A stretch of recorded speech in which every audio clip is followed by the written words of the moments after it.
Minnesota played Bowling Green earlier today. I wasn't exactly super excited to talk about this game. At first, I didn't know what we would get in this game. I didn't want to watch the Big Ten team lose to the MAC team. If they did, I was like, begin relegation now. Put Bowling Green in the Big Ten. Put Minnesota down in the MAC. But yeah, sir, he's probably loving that right there. That guy, yeah.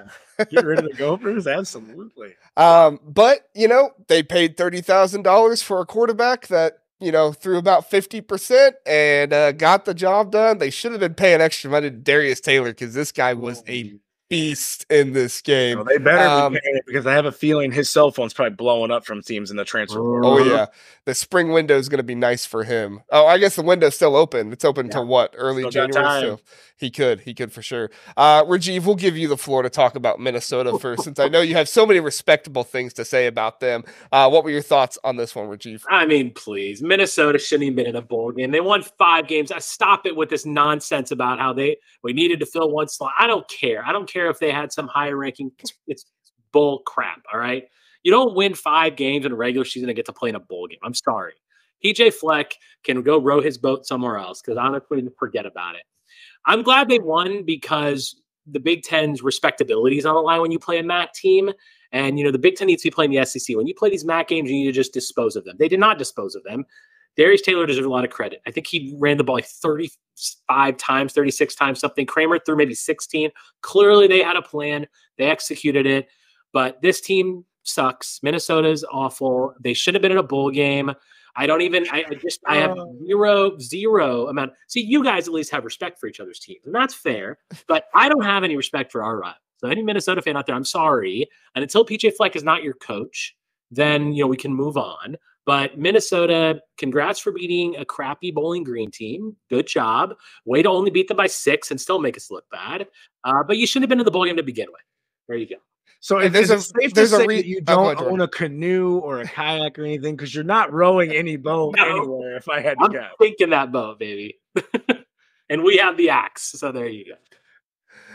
I was going to say, there's a reason why I invited a Michigan State fan to come on and preview the Ohio State-Missouri game and not a Michigan fan in Jordan, because it would probably not be some nice things to say.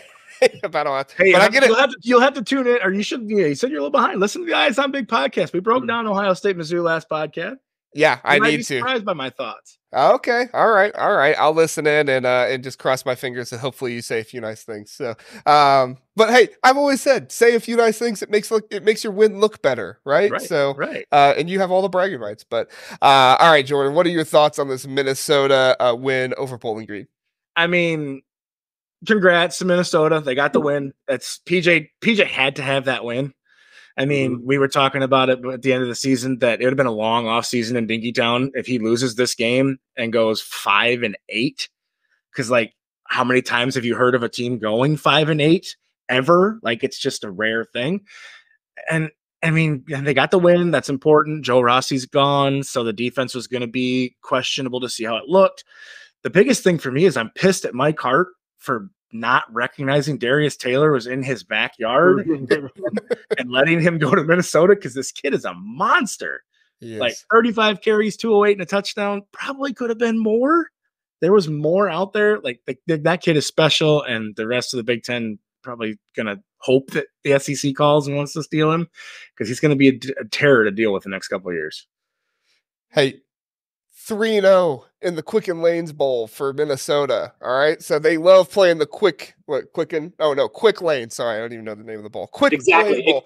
That's exactly right. Exactly right. PJ Fleck, he's not 7-0, but the team is 7-0. He is 5-0 in bowl games with Minnesota. So, hey, give credit to PJ Fleck, I guess. He gets his teams motivated and wanting to play. Maybe that motivation for the quarterback was a little bit different for other people. However, motivation for the TV crew to continuously show his fiance was on a different level. Good grief.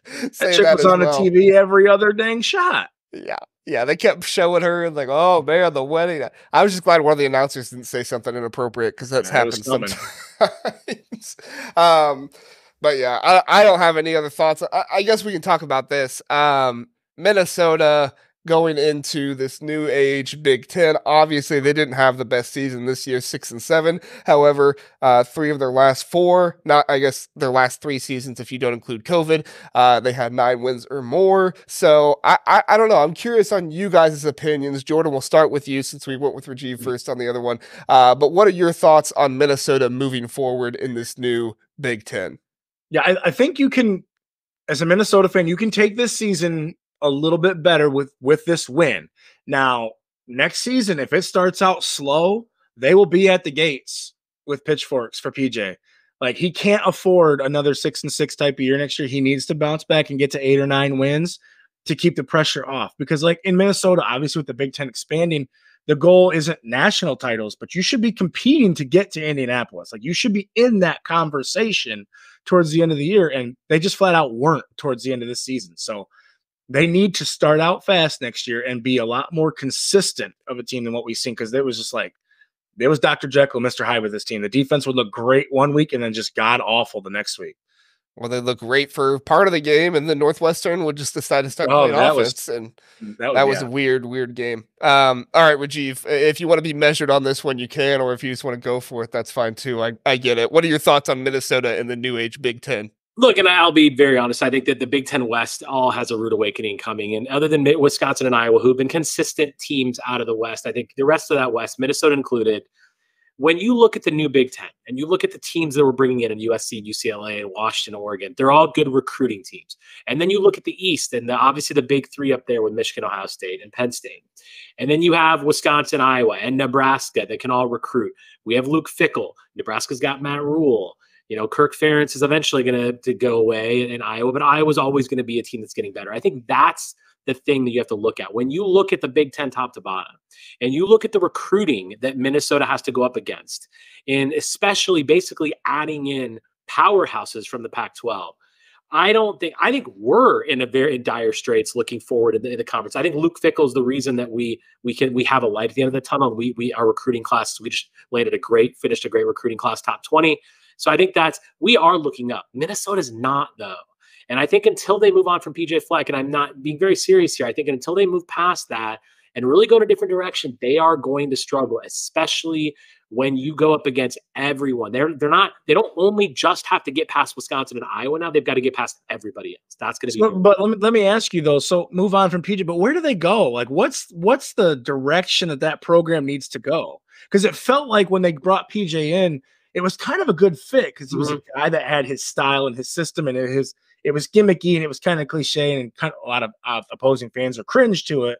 But it has seemed to work for the most part. I think it worked. It's just gone too long. I think it was gimmicky and it was fun at first, and there was that row that boat thing, blah blah blah. But the thing is, now it's gotten cringeworthy, and that's very serious. It has. Like every other Big Ten fan will tell you that, especially Wisconsin fans.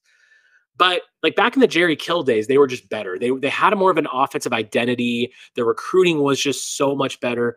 And it's a good question. I don't know where they go. They need to find an identity, and maybe it is bringing in an air raid type of an offense, doing something totally different, and recruiting differently. But the bottom line is they try. I mean, we get a lot of players from Minnesota. A lot of your teams get players from Minnesota. Like they're not recruiting well in their own state. They're not recruiting well in the Midwest. They're going up against Iowa and Wisconsin as their neighboring schools. Unless they change their identity and completely rehash their recruiting and their efforts, I think they're not going to be a relevant program in the new Big Ten for quite some time. Just go full triple option. Exactly. There you go. Find a new identity. They have the offensive line size to do it. One of those things about Minnesota, they do not fail on the offensive line size. And we have the same thing, but we've used it. We've done very well with that. And they constantly try to evolve their identity, and they can't really stick to something. We got LMZ numbers saying PJ is so mid. So yeah, kind of. I don't know. I struggle with PJ because, like I said, he did get 9 wins, 11 wins, but at the same time, I'm with you guys where like some of his stuff is just kind of cringeworthy, and some of his stuff is just like, do people really buy into that? But I mean, he's an okay recruiter. He does an okay job. So, but if he can get back to playing with 9, 11 win seasons, I think 11 is probably his ceiling, especially in the new Big Ten. I think 10 win seasons are probably more like his ceiling there. But who knows? We'll see. He beat Iowa for the first time this season. We'll see where it goes. Iowa fans have some feelings about that. Yeah, they sure do, and they should. Yeah. LM also said PJ recruits and hires great. For Rutgers. Easy now. Hey, Rutgers is on the come up. I've been fighting for Rutgers on the Eyes on Big podcast all year. They're on the come up here. Didn't Rutgers get Flip Dixon from Minnesota? I think he was from there. He was a transfer. And then they also got Sirocco from there as well. Sirocco, yeah. Yeah. And our friend Dylan from the Purdue podcast. Glad Russ isn't on again this week. I was getting retired. Russ is only basketball, Dylan. Don't worry. This is a football show. You won't see Russ on many of these.